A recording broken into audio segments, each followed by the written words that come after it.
Hello everyone. आज है 15 मई और आज इस वीडियो में हम बात करने जा रहे हैं यस बैंक के बारे में। देखिए, यस बैंक का जो शेयर है ये 13 रुपए के करीब ट्रेड कर रहा है और लगातार ही हमें यहाँ पर गिरावट ही देखने को मिली है। अभी भी शेयर में एक अच्छी खासी रैली देखने को नहीं मिली है। नतीजे के बाद ये शेयर और भी ज्यादा टूट रहा है क्योंकि जो एनपीए है इस बैंक के ऊपर वो बहुत ही ज्यादा बढ़ चुका है और ये कहीं ना कहीं एक ट्रिगर पॉइंट भी जरूर है। और बीच बीच में खबरें भी आती रहती है कि भैया इस होल्डिंग फर्म ने इतने बड़े शेयर्स बेच दिए यस बैंक के। एक्सिस बैंक ने बेच दिया था, बेल ट्री ने भी अपनी बड़ी होल्डिंग यस बैंक पे बेच दी थी। उसके अलावा एक और बड़ी खबर निकल कर आई है जो एक पॉजिटिव खबर है यस बैंक के लिए। तो वीडियो में डिस्कस करेंगे उसी खबर के बारे में और ये भी चर्चा करेंगे कि 13 रुपए का ये शेयर खरीदारी के लिहाज से अट्रैक्टिव है कि नहीं, और जिन्होंने ऑलरेडी खरीदारी करके रखी है उनको यहाँ पर क्या करना चाहिए। तो वीडियो को शुरू करो उससे पहले अगर आपने अभी तक चैनल को सब्सक्राइब नहीं किया है तो प्लीज अभी इसे सब्सक्राइब कर लीजिए क्योंकि आगे भी बहुत सारे वीडियोस ने आपको काफी ज्यादा हेल्प करेंगे।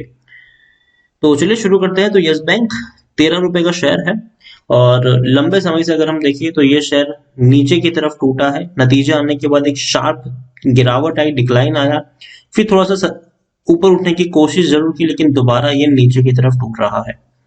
एक साल में अगर हम देखें तो एक साल में 53% की गिरावट है और इस बीच आप देखिए एक बड़ी गिरावट आई, अच्छी खासी रैली आई, बड़ी गिरावट आई, लंबे समय तक एक बड़ी तेजी आई, फिर लंबे समय तक ये शायद टूट ही रहा है। रीजन ये है कि बैक टू बैक दो क्वार्टर्स जो थे पिछले उन दोनों के नतीजे अच्छे नहीं थे और जो एनपीए थे वो भी बढ़ने की आशंका जताई जा रही थी दिसंबर में ही।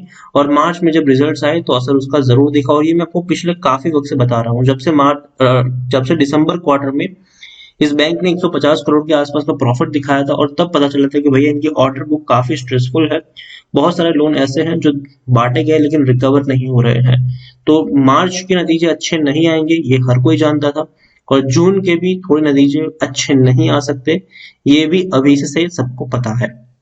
तो शायद इसीलिए थोड़ा सा प्रेशर झेल रहा है, थोड़ा सा हीट यहाँ पर हमें देखने को मिल रही है। लार्ज कैप शेयर है ये 33,575 करोड़ के आसपास का इसका मार्केट कैप है। वॉल्यूम ट्रेड ज्यादा है डेफिनेटली, 8.5 करोड़ का वॉल्यूम ट्रेड एनएससी में है और तकरीबन 2.5 करोड़ के आसपास का वॉल्यूम ट्रेड हमें बीएससी में भी देखने को मिल रहा है। यस बैंक में देखें तो एफआईएस के पास 13.77% की होल्डिंग है, 0.30% की होल्डिंग म्यूचुअल फंड के पास है, 5.57% की होल्डिंग इंश्योरेंस कंपनी के पास देखने को मिल रही है। हाईएस्ट पब्लिक शॉर्ट में स्टेट बैंक ऑफ इंडिया है 30% की होल्डिंग के साथ और इंडिविजुअल इन्वेस्टर होल्डिंग 29.12% के आसपास देखने को मिल रही है। अब यहाँ पर जो बड़ी खबर निकल कर आई है वो ये है कि यस बैंक ने मैग्नम सॉल्यूशन करके एक कंपनी है, उस कंपनी ने इस बैंक से पैसा मतलब उस कंपनी ने यस बैंक से पैसा लिया लेकिन पैसे को चुकाया नहीं। लंबा वक्त गुजर गया लेकिन फिर भी पैसा नहीं चुकाया तो यस बैंक अब इनकी जो प्रॉपर्टी है उसको बेच रही है। मैग्नम सॉल्यूशन एक ई कॉमर्स कंपनी है और उसकी प्रॉपर्टी जो है वो उसको यस बैंक नीलाम कर रही है और जिससे कम से कम तकरीबन 345 करोड़ रुपए जुटाए जाएंगे। यस बैंक के लिए अच्छी खबर क्योंकि भाई साहब पैसों की जरूरत तो है ही इनको, और जो रिकवर नहीं हो रहे थे उसको असेट्स बेचकर भी कंपनी अब कहीं ना कहीं पैसा रिकवर करने की कोशिश कर रही है। यस बैंक को डुबाने में दो बड़ी कंपनियों का हाथ है, दो बड़े ग्रुप का हाथ है। एक तो रिलायंस ग्रुप है, अनिल अंबानी का ग्रुप है, ये मुकेश अंबानी का नहीं। अनिल अंबानी ग्रुप की रिलायंस कंपनियों को बहुत बड़ा पैसा दिया गया यस बैंक की तरफ से जो आज तक रिकवर नहीं हो पाया। बीच में तो इन्होंने अनिल अंबानी ग्रुप की जो ऑफिस थी, कंपनी की जो ऑफिस थी उसको तक कब्जे कर लिया था, यहाँ पर कब्जा कर लिया था और अभी भी यस बैंक उनकी ऑफिस में अब अपना ऑफिस शिफ्ट करने वाले हैं। एक और ग्रुप है, जी ग्रुप है, एसएल मीडिया ग्रुप है, उन्होंने भी यस बैंक से बड़ा पैसा लिया, चुकाया नहीं। उसके बाद कॉक्स एंड किंग्स भी है जिन्होंने भी बड़ा पैसा लिया, चुकाया नहीं। अब उसी तरीके से एक छोटी सी ई कॉमर्स कंपनी है मैग्नम सॉल्यूशन लिमिटेड, जिन्होंने यस बैंक से पैसा लिया और पैसा चुकाया नहीं। तो भैया अब यस बैंक क्या कर रहा है, पैसा रिकवर तो करना ही है, तो इनके पास जो प्रॉपर्टी है ई कॉमर्स जो कंपनी की उसको नीलाम कर रही है। अब ये उसका ई ऑक्शन होने वाला है। Yes bank said it took physical possession of the movable properties mortgage on August 29, और मतलब अगर हम देखने की कोशिश करें तो नोटिस इश्यू किया गया, चुकाया नहीं, तो पोजीशन इन्होंने ले लिया है अब यहाँ से। अब जो अब जाहिर सी बात है कंपनी अगर ऑक्शन करेगी तो ऑक्शन का एक बेस प्राइस तो होगा, तो ऑक्शन का जो बेस प्राइस है वो 270 करोड़ रुपए से, मतलब जो बोली लगने वाली है ऑनलाइन इस प्रॉपर्टीज के लिए वो 270 करोड़ से शुरू होगी। अब कहां तक जाएगी ये कहना मुश्किल है यहाँ पर। अब देखिए प्रॉपर्टीज की अगर हम बात करने जाए तो the properties in the possession by the bank will be sold by the way of e auction on June 15 for recovery of 345 crore as April 27। तो यहाँ पर ये है कि भैया रिकवर करने हैं 345 करोड़, 270 करोड़ से ऑक्शन शुरू हो जाएगा, जितना पैसा मिलेगा उतने पैसों से यस बैंक खुश हो जाएगा। अभी ऑक्शन कब है? जून 15 को इसका ऑक्शन है। और ऑक्शन से पहले यह है कि अगर आपको प्रॉपर्टी चेक करनी है तो आप वर्किंग डेज में 14 मई से लेकर 14 जून के बीच में जा सकते हैं, प्रॉपर्टी को चेक कर सकते हैं। और उसके बाद जो अगर आपको बीट करनी है तो भैया 10 करोड़ रुपए डिपॉजिट करने होंगे। ऐसा नहीं होगा कि आप सीधे बीट कर दे, डिपॉजिट करने होंगे 14 जून से पहले। तो ये सारी चीजें हैं और देखना होगा कि किस तरीके से ये चीजें आने वाले समय में मुड़ती है। एक और जो उसके बारे में ऑलरेडी मैंने आपको इन्फॉर्म कर दिया था कि बे ट्री होल्डिंग ने यस बैंक में बड़ी बिकवाली करी थी और उसके बाद थोड़ी बहुत हमें प्रेशर भी जरूर यहाँ पर देखने को मिलता है। एक एंकर इन्वेस्टर है बे ट्री होल्डिंग, एंकर इन्वेस्टर है और उनके द्वारा बड़ी बिकवाली करी गई थी यस बैंक में। यहाँ पर आप देखें कि कोशिश करें तो अभी भी उनके पास तकरीबन 5.5% की होल्डिंग है, भले ही 2% की होल्डिंग बेची है, लेकिन अभी भी 5.5% के आसपास की होल्डिंग इनके पास देखने को मिल रही है।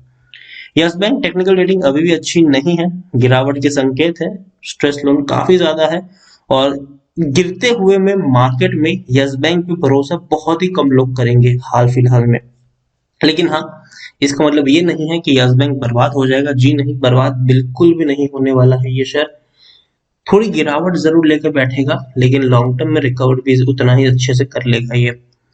According to Moneycontrol user 50% लोग खरीदने की सलाह दे रहे हैं और 50% लोग बेच के निकलने की भी बातचीत कर रहे हैं। यहाँ पर हम देखने की कोशिश करें तो देखिए रेवेन्यू में बड़ा डिक्लाइन आया है। 3,985 करोड़ का रेवेन्यू मार्च क्वार्टर में है, जो इससे पहले 5,500 करोड़ तक के रेवेन्यू हुआ करते थे। प्रॉफिट अगर हम देखें तो भाई साहब 3,800 करोड़ का लॉस हुआ है इनको, और ये सबसे बड़ा नेगेटिव पॉइंट था। और ये एक्सपेक्ट किया जा रहा था कि भैया नुकसान होगा, लेकिन इतना बड़ा नुकसान होगा ये किसी को पता नहीं था। देखिए जब दिसंबर में इन्होंने 150 करोड़ का प्रॉफिट दिखाया था तभी पता चल गया था कि यस बैंक की जो लोन बुक है वो काफी स्ट्रेसफुल है। 12 से 15% का जो इनकी टोटल लोन बुक का 12 से 15% ऐसा है जो रिकवर करना मुश्किल है।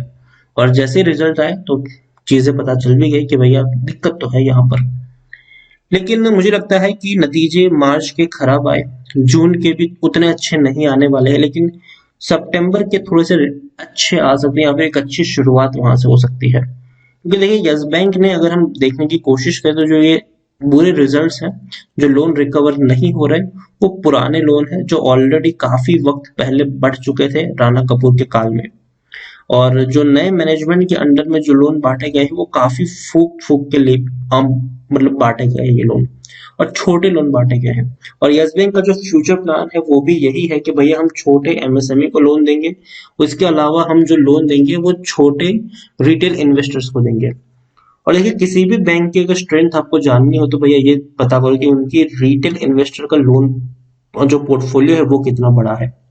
अगर लोन बुक रिटेल इन्वेस्टर की ज्यादा है मतलब बैंक स्ट्रांग है। आईसीआईसीआई और एचडीएफसी की जो स्ट्रांग प्रेजेंस है मार्केट में उसका एक बड़ा रीजन है इनका रिटेल पोर्टफोलियो। तो यस बैंक भी अब बड़े बिजनेस लोन को छोड़कर रिटेल पोर्टफोलियो में एंट्री कर रहा है और काफी अच्छी तरीके से मुझे लगता है कि ये रिकवर कर भी जाएगा, लेकिन वक्त लगेगा। 13 रुपए का शेयर है, 12 12.5 का एक स्ट्रॉन्ग सपोर्ट बना रहा है ये शेयर पिछले काफी वक्त से, उससे नीचे ये नहीं गया। तो जब तक 12 रुपए का लेवल इसने होल्ड करके रखा है तब तक तो मेरे हिसाब से इस शेयर में बने रहना चाहिए। बेचने की गलती नहीं करनी चाहिए, अगर आपके पास है तो फ्रेश बाइंग करना चाहो तो मेरे हिसाब से आप यहाँ पर कर सकते हो, लेकिन टुकड़ों में अगर आप खरीदारी करोगे तो ही बेहतर होगा। और दूसरी बात ये कि आपका जो नजरिया है वो कम से कम यहाँ से 3-4 साल का होना चाहिए। खरीदारी ऐसे करो कि अगर आपको मान लीजिए कि 1000 शेयर खरीदने हैं तो 13 रुपए के आसपास आपने 250 शेयर खरीद लिए। 12 रुपए के आसपास अगर शेयर जाता है तो और 300-400 क्वांटिटी ऐड कर लीजिए। 11 रुपए के आसपास जाता है तो और 300 क्वांटिटी ऐड कर लीजिए। इस तरीके से आप यहाँ पर प्ले कर सकते हैं और कम से कम 3 या 4 साल का प्लान लेके चलिए। देखिए 3-4 महीने में कुछ नहीं होने वाला है, हो सकता है कि शेयर आपको इसी प्राइस के आसपास घूमता मिल जाए 3-4 महीने बाद, लेकिन 3-4 साल बाद डेफिनेटली एक बड़े प्राइस पर ये ट्रेड करेगा। क्योंकि देखिए बर्बाद नहीं होने वाला है ये शेयर, जीरो नहीं होगा, ना ही 5 रुपए 6 रुपए पर जाएगा ये शेयर। एक छोटी गिरावट आएगी, लेकिन उसके बाद एक अच्छी खासी रिकवरी भी देखने को मिलेगी। क्योंकि देखिए बैंक की जो पुरानी लोन बुक है उसको बेहतर होने में वक्त लगेगा। जो नए लोन बांटे जा रहे हैं वो डेफिनेटली इनके लिए काफी इंटरेस्टिंग रहने वाला है कि वो किस तरीके से परफॉर्म करते हैं। ओवरऑल यस बैंक में खरीदारी करिए, बने रहिए। फ्रेश बाइंग करना चाहो तो तभी करो जब आप मेंटली प्रिपेयर्ड हो, यहाँ पर कम से कम 3 या 4 साल के इन्वेस्टमेंट के लिए और टुकड़ों में खरीदारी करने के लिए। तो वीडियो को यहीं पे एंड करूंगा। पसंद आया हो तो लाइक करो, शेयर करो। चैनल पर अगर पहली बार आए हैं तो प्लीज सब्सक्राइब करो। यस बैंक के बारे में आप क्या सोचते हैं वो भी आप मुझे कमेंट में लिख कर बता सकते हैं। Thank you.